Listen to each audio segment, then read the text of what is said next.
so much for just joining us this evening to hang out and hear about a great book. You might know already that I'm a local language arts teacher, was a librarian on the Montbello campus in the far northeast region of Denver Public Schools. And I guess I've been asked to be here because I'm just like you, as passionate about young people's literature as the next person. And I'm very excited to be here with Kalynn to talk about this book. So without further ado, Kalynn, do you want to just talk a little bit about yourself?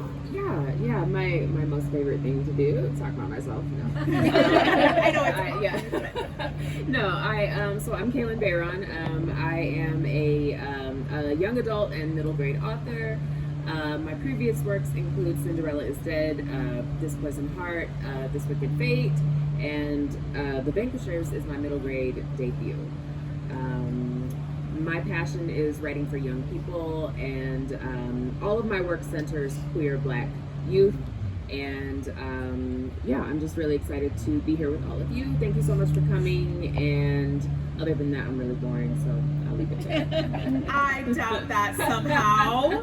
One of my favorite things about the Vanquishers was, there was a lot, and I don't want to do that thing where we just kind of verbally talk about all of the things and it's like word salad and it's all just spews out. So I'm gonna start with one of the things that hit me first as I was reading it. I noticed the use of they, them pronouns right off the bat. That was one of the things that I was excited to read because it seemed very natural reading it, and I felt like, you know what, there are gonna be many students that are gonna enjoy having this as part of the narrative and not having it be a thing where it stands out. And so many of our books talk about our queer young people, but just queerness in general, as though there's something wrong with someone. So the story revolves around queerness being a problem. So I would love to hear a little bit more about your thoughts, your process as you were crafting the narrative, and then also if there are any students that you felt inspired by or for when you were crafting that part of the narrative. Yeah, so queer literature, queer children's literature is very close to my heart. So I am also a part of the LGBTQIA+ community. So when I write these stories, with my first book, I took a really hard stance against homophobia, against misogyny, and specifically misogynoir in Cinderella is Dead. But with This Poison Heart, This Wicked Fate, and The Vanquishers, I really wanted a queer normative environment. I really wanted stories that highlighted queer characters in a way that didn't. Publishing tends to focus on pain. There's a laser focus, if you have a marginalized identity, there's a laser focus on the pain, on the struggle. And we need stories like that because we live in a world that ensures our young people will need help navigating those things. And books can do that. But I also think that books can be a kind of a window into, to quote, Mirrors, Windows, and Sliding Glass Doors by Dr. Ladine Sims Bishop. We can create these mirrors and windows and sliding glass doors, but this thought process of writing a queer normative narrative and having a non-binary character who is inspired hugely by my 15-year-old who is non-binary and uses they, them pronouns. I just think it's so important for young queer people to see themselves in these types of stories and not have it be an issue, to not have it be kind of a source of pain or trauma, because books also help us see what is possible. And in my imagination, a world exists where queer people can just live, can just exist. And I think it's important to put that on the page unapologetically. I couldn't agree more, and I have, really enjoyed reading. There are more that are coming out in young adult literature, but I've really enjoyed reading the stories where queer characters are not only normalized, but are kind of like imbued with superpowers.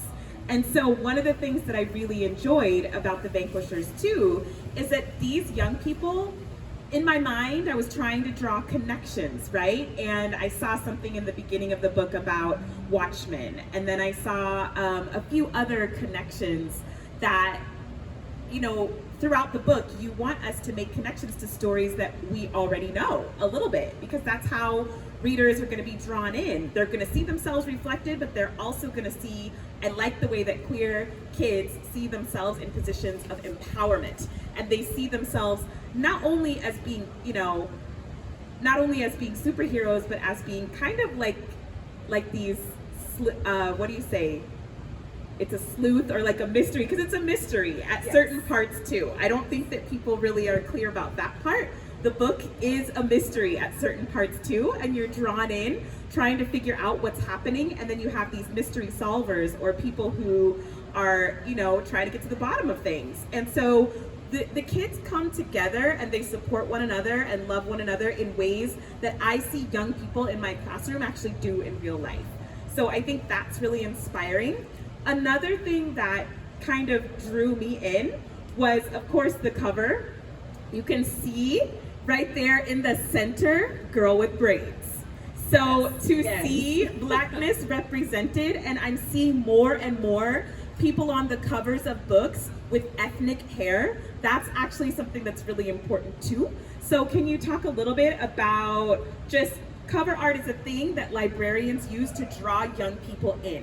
So can you talk to us a little bit more about the depictions of the characters, the cover art, just kind of how that came together? Yeah, so authors don't always get a say in the cover art. I have been really fortunate with Bloomsbury, my publisher, to have a lot of input, and it was important to me from the jump to be able to have characters that have braids, that have their natural hair out, that have that look like me and my kids and the people in my community. It's so important to have that representation, because I know that I was an avid reader as a child, and how many stories did I make my way through just kind of in my mind, you know, saying, okay, I know these people don't look like me, but I'm gonna pretend, just pretend that they do. I don't want our young people to have to pretend. I want them to have it right there on the page, and so many authors are really getting the chance to do that. With Bethany C. Morrow wrote A Song Below Water, and you have two black girls on the cover, and you have Tavia and you have Effie on the cover, and it feels groundbreaking, and I wish it didn't. I wish it was just the way it is. But I really do think it speaks to that representation and having it be clear right there on the cover. And I'm really fortunate that I've had such a huge say in what goes on the cover, because I don't always get that. That's something I've heard, is that authors don't always get a say. So I was really excited to see this cover, and I was surprised that they didn't make some of the young folks look like other ethnicities. It was cool to have them all be black. Yes, you know? I wrote this story, and I was like, I just want this to represent like what my friend group looked like when I was 12, and all of these kids are 12, and Jules is black and Puerto Rican, everybody else is black. It's kind of like, this is kind of what was representative of what I knew. And there are so many young people out there who I know that this is what their friend groups look like, and it should be okay to show that in these stories. And if you're a person who works with predominantly white kids in a predominantly white environment, let me tell you, I was scrolling through one of my social media feeds, and I saw a picture of Lord of the Rings. They have the new reboot that's out, The Rings of Power, that had Galadriel. Then they had another fantasy series, the new Game of Thrones one that's out, and I can't remember the name. House of Dragons, and I can't remember the name of the Rhaenyra or something, the queen that is, or the princess. But both of them, blonde, long hair, and they get to save the world, or they get to be the heroines of the story. And I thought to myself, this is so interesting, because yet again, we have, you know, a story of somebody who looks a certain way saving the world. And so how often do we get stories like the Vanquishers with Black and brown kids out here saving the world? So I really appreciated the cover. I really appreciated the intentional push toward representation of Black kids as, you know, heroes and as from positions of empowerment. I really liked that as well. And I can say that I'm a fan of Watchmen. I don't know if any of you have read Watchmen, but in 2009, I had some students tell me that Watchmen should be one of the works that we studied in school, because I was pushing Greek and Roman mythology because that's what I was told was part of the curriculum and that's what they needed to read. So we had Edith Wharton's mythology, something like that. And they were like, Miss, we should really be reading Watchmen because it's phenomenal. They were telling me all about the storytelling in Watchmen. So one of the things about the Vanquishers that you will find as you read this is that it takes place in a world, it kind of starts in media res. It starts, you know, when a lot has already happened and there is something called the reaping that has already occurred. And so you learn about sort of like the previous generation or the parents of these young folks and what they did and what they are still doing. And so you sort of figure out about the parents a little bit at the same time that the young people are finding out about their parents. And that mirrors the process I think that all of us had growing up, where little by little you start to see your parents as whole people. So I'd love to hear a little bit more just about the family dynamics in the book and how you kind of went about developing that.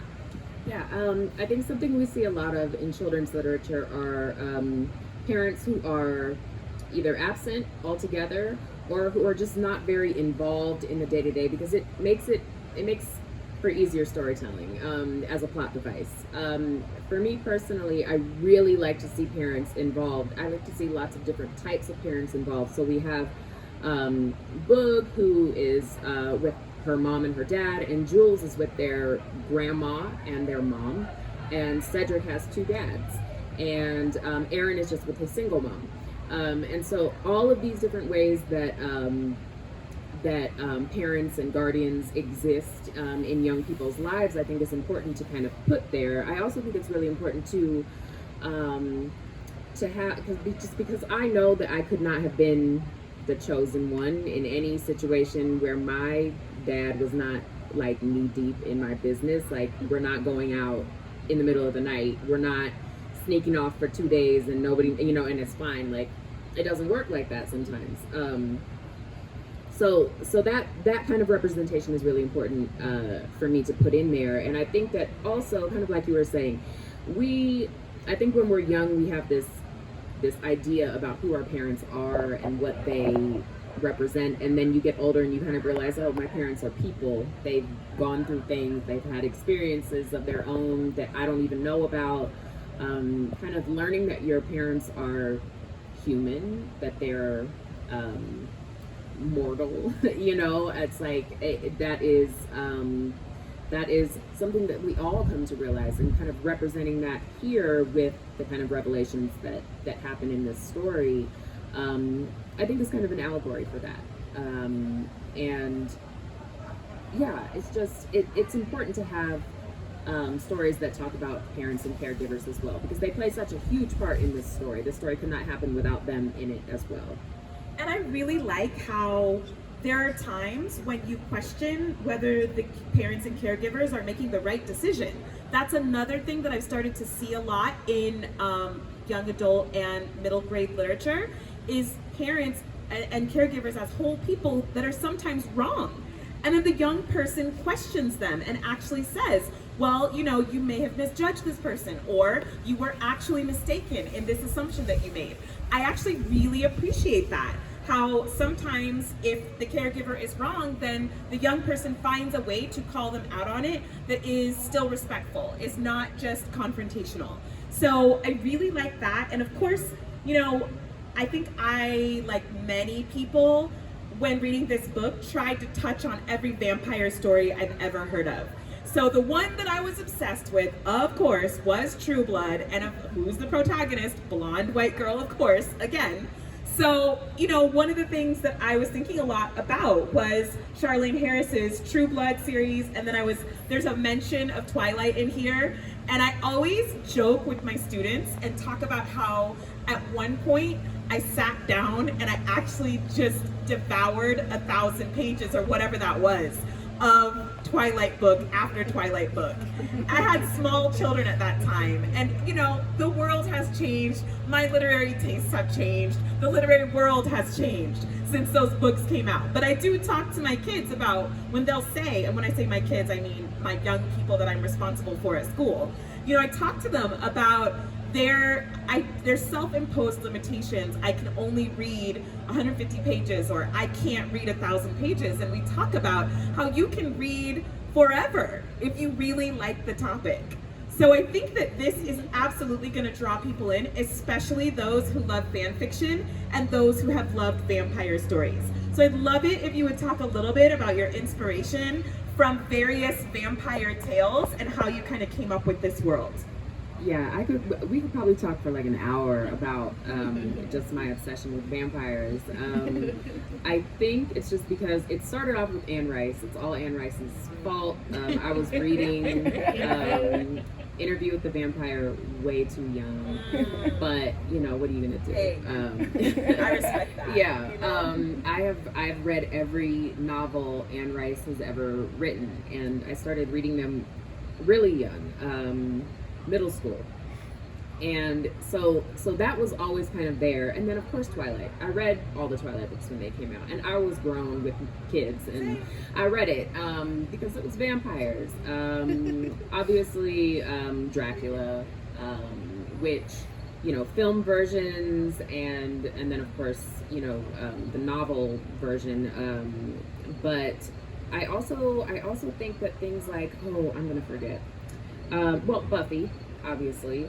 And again, these are all stories that I loved, but that just really didn't have any Black people involved in any kind of real meaningful, long-term way. So it was this genre that I loved and really wanted to write in, but I just didn't see a lot of Black vampires. And I wanted to write vampires that were that, and that were all of the things that I love about vampires. And so paranormal stories have always been kind of the backbone of my reading. Like I was reading Goosebumps, I was reading Scary Stories to Tell in the Dark, I was reading the Fear Street series, I was reading all of these different scary stories.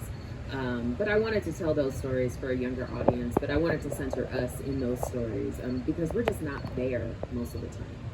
Yeah, and one of the things that I think is beautiful about that is that when you are present, when you take up space, when you're unapologetic in that way, I think that it gives young people permission to see themselves that way and to do the same. And I think it would be nice if people who are in predominantly white communities who decide to pick up this book and offer it not just as a book club selection, but as a curriculum choice with young people. If they would do that, then they would talk about things like characterization, they would talk about plot development, they would talk about the genre of vampire stories. It doesn't have to be, this is a story about representation only. I think that that's important, but that's only part of the conversation. And the more we can normalize having Black people and also all people of the global majority in all types of stories, the better off everybody is going to be. I think that fantasy and science fiction in general is an area that is overlooked in our schools and in our libraries. That's an area where we're always looking to draw kids in because they don't have space for it in the classroom. But if they come to the library, you can get them hooked on a series that's fantasy, that's science fiction, and you have permission and space and time to do that. So I think that we can do a better job in schools, especially in literacy classrooms, of making space for the fantastic, for the supernatural, for the paranormal. I think that we can do a better job in that way. You said earlier that you did a few school visits. So would love it if you would share with us any highlights that you can think of from those school visits? What were those like, and what were the kids like when you talked about the book with them? The kids, first of all, they love the pictures that I put up in my presentation. I think my dogs were probably their number one thing that they liked. The really ugly picture of me that I put up there when I was like 8, you know, they just laughing hysterically at that. But they are enthusiastic about this story. They are excited about this story. They want to know more. They wanted to know what was happening in book 2, and they hadn't even read this book yet. They want to know. They want to know so much about it. And I think one of the other things too is that, you know, like I was saying earlier, mirrors, windows, and sliding glass doors, quoting Dr. Bishop there. You know, we talk a lot about the mirrors, but we also, I think sometimes we neglect the windows. We neglect the sliding glass doors. As important as it is for young Black children to see themselves reflected here, it's also incredibly important for children who maybe don't share that marginalization to see us in these roles, because it's important for them to see us as the main characters, and to kind of be decentered, for them to be decentered, and for that to be okay. Not all stories have to be about them in order for them to like it, in order for them to be able to relate to it. And so I think that's important as well. But the kids are always my favorite part of anything that I do. I do a lot of work with Lambda Literary's Writers in Schools program, and the students that I get to speak to, they have the best questions. They are inquisitive, they are smart, they want these stories, they want to dissect these stories, they want to really dig into it, and they are the reason that I write. They are amazing. And I had a 5th grader come up to me today and ask me, because they had read Cinderella's Dead. It wasn't in their school library, but they had gotten it from somewhere, a 5th grader. And they asked me, why do you write for the LGBTQ community? And I said, well, it's because I really believe that everybody deserves to see themselves reflected. And she leaned in really close to me and she said, I'm part of the LGBTQ community. And I said, me too. And there's just something in that is so powerful. These kids get to see themselves, and in these stories, it's transformative for them, and it's just so incredibly important. And this work is, that myself and so many other authors are doing. It's just so important. It is, and I can say from the experience of working with educators across the country and across the world that, as we know, when you make conditions less oppressive for the person experiencing the most layers or levels of oppression at one time, which in our current society is queer, Black presenting people. They're experiencing more oppression than anyone else. And I guess I'm gonna say specifically trans Black people, because I know many, and I can say I am adjacent to their struggle. I understand. I don't identify as trans myself, but I understand a lot more because of my adjacency to folks in this community and in this society who are walking the world feeling unsafe. So it's important, and we have a responsibility as people who are experiencing fewer layers of oppression and who don't have to worry about our physical safety as much or in the same way or on a regular basis. It's so important, and books like this can help to do that work. Little by little, the more stories that we put into our young people's hands and the more we normalize what it means to be queer, to be in this world, to be Black, to be all of the things, then the more another person is likely to feel safe in their own body. And I have said before, and I will say again, that no one really knows what it's like to live in a politicized body until you've done it. And it's kind of impossible to do. You can't change the way you were born, but you can use your privilege and position to fight for folks who are experiencing that daily struggle of not feeling safe and not feeling protected.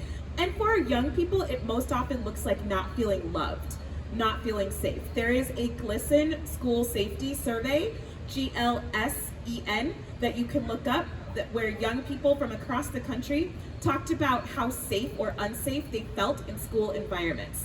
And I recommend that everyone go online and look at that GLSEN school safety survey, so that you can have a real understanding of what people are experiencing in our schools. Too many of them do not feel emotionally or physically safe. So it's really important that we continue to not only have this book, but all of the books that are representing what it is to have a queer identity and to show up in the world, and especially to be queer and Black, or to be trans and Black, and to not feel safe or protected, not only in school, but in the world. It's important that we do what we can to combat that. So that was my soapbox, but I do want to take some questions from folks who might want to ask about the book or anything else that's top of mind. Does anyone have questions yet? Because we can keep talking. Yes. How much influence do you have on audiobooks? The audiobooks? Yeah. So I get samples usually. They'll send me samples of a couple different voice actors, and I'll get to kind of listen through and make a suggestion. And I've been really lucky that they've been able to kind of go there. They agree with my suggestions so far. So I've been really lucky. Jordan Cobb did the audiobook for This Poison Heart and This Wicked Fate, and I'm not sure about the audiobook for Vanquishers yet, but that'll be there. And yeah, I get some input, so that's always a good thing to have. Yeah. I liked This Poison Heart and Cinderella's Death narrators, so. Yeah, and Bonnie Turpin did the audiobook for Cinderella is Dead, which just a legend. Yeah, so yeah, really fortunate. Yeah. It's so important to have a good audiobook to accompany the text, because so many students just want to listen and read at the same time. Yeah. I think that takes a lot of the pressure off. Yes, absolutely. Yeah.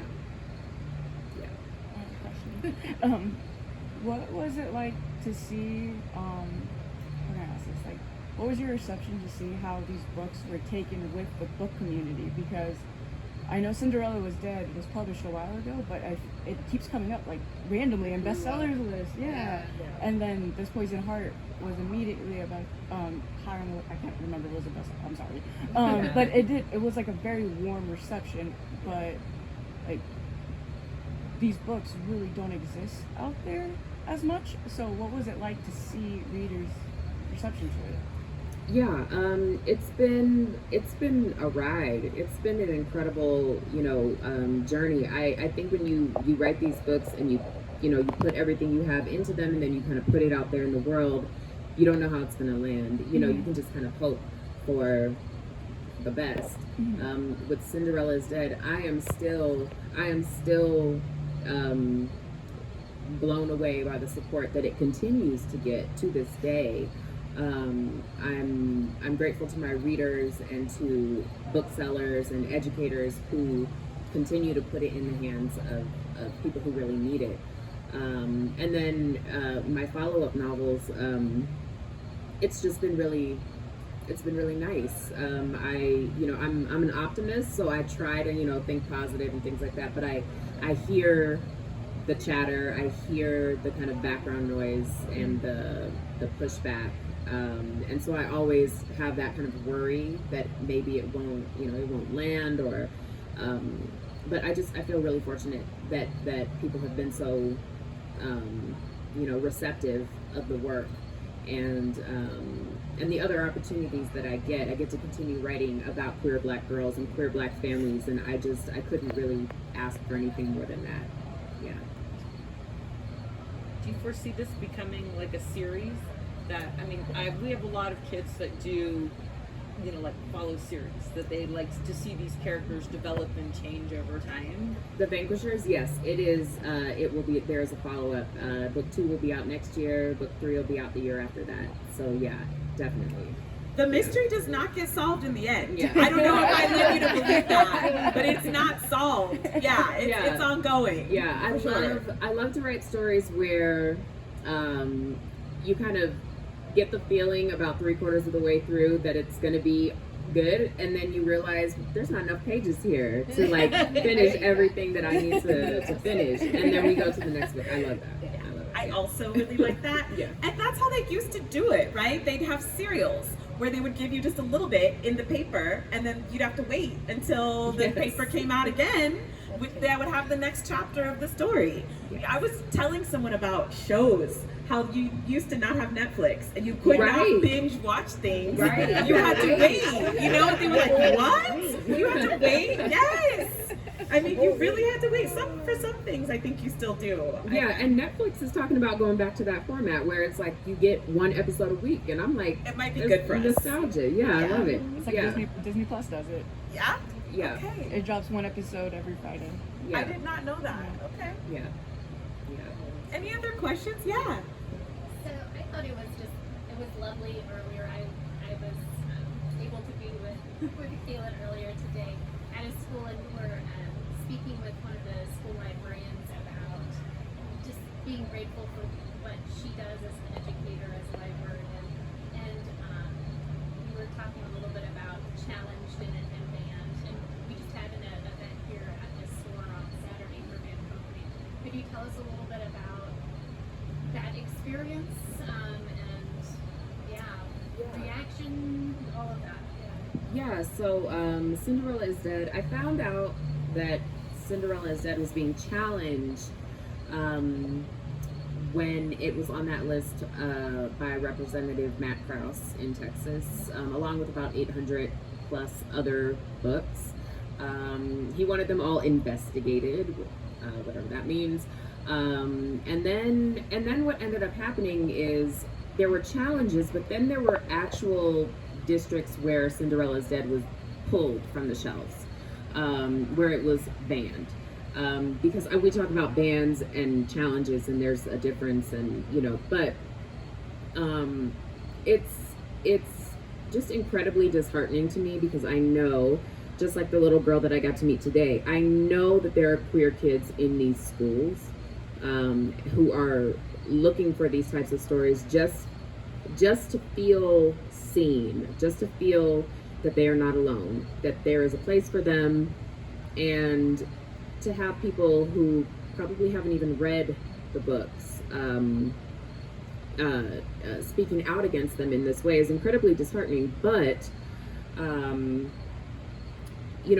I think it means that we need to be involved at a local level. I think we really need to get into our school district meetings and our town hall meetings, and we need to make our voices heard on a local level, because a lot of these challenges and bans are initiated by administrators, not by complaining parents and guardians, and definitely not by the kids. So this is being initiated at this kind of administrative level. And so we really need to be aware of who are in these leadership positions, and what kind of damage they are doing to our young people with these types of challenges. It's disheartening, but it's not unexpected. I experienced a lot of pushback in the initial kind of querying process with Cinderella is Dead. With agents asking me, does everybody have to be black? Does everybody have to, could you put a few more straight people in main character roles? I was being asked to compromise quite a lot to make my book palatable to a specific audience. And I just wasn't interested in doing that at all. So it's disheartening, but I'm going to continue to write the books that I feel need to be written for the people they need to be written for. And so far, so good. So we'll keep pushing. Yeah. There's definitely an audience, and I think that there are multiple audiences, right? And I think that one of the things that excites me is, of course, when non-binary folks are attracted to a book with a female presenting protagonist, but also when reading or literacy that is very characteristically attributed to females in educational spaces when it's opened up and made for everyone. And this is very much a book that I think will appeal to everyone. So I think it's our job as educators, as librarians, as caregivers, to make sure that young people know that this is a book for everyone. It's not specifically for one type of reader. And one of the things that I think it's important to mention with respect to the banning conversation is that, you know, books have really been banned when it comes to stories from the margins or our stories. They've been banned for a long time. Like, I went through all of my secondary education experience, and I read one book about someone from the Asian diaspora. It was the Joy Luck Club. That's it. That's it. And then I read I Know Why the Caged Bird Sings. That was it. And then there was Black Boy, I think. That was it. Those 3 in all 4 years. And just so you know, I'm still supposed to be teaching Hamlet quarter 4. It's not gonna happen. No offense. But I'm struggling right now to get people engaged in reading after 2 years of isolation and all of the things that we just experienced. So Hamlet is not going to be happening. No offense to Hamlet. It has its time and space. But right now, I've got 50 minutes per day with 10th graders. 50 minutes, that's all I have. So I tell them limited bathroom passes, and everything that I'm going to be giving them has got to be the highest quality. So, you know, some people think that Shakespeare is the highest quality. I happen to think a lot of YA is the highest quality, but it is often very dismissed by a lot of folks in literacy. So that's the conversation that we need to carry, and there's nothing wrong with raising the hand of dissent and saying, I'm sorry, I don't actually think that this book is going to be appealing to young people, and I don't actually think that this is going to draw them in, and I really only have about 20 to 50 pages to draw a young person in before they find out some other way to do my assignments. And we know what that is. Yeah, and that brings up, there's kind of this conversation about having books in conversation with these other texts that are, you know, classics that are, but it's like, if you want to read, you want to study King Arthur, well, you could pick up Legendborn by Tracy Deonn, which does King Arthur, but with Bree, you know, a black girl at the center, and it's, I'm a huge Tracy Deonn stan, and I think Legendborn is one of the best books about dealing with grief that I've ever read in my entire life. If you want to read about Greek mythology, like, I'm going to plug myself here, but like This Poison Heart and This Wicked Fate are Greek mythology, but with a queer black family at the center.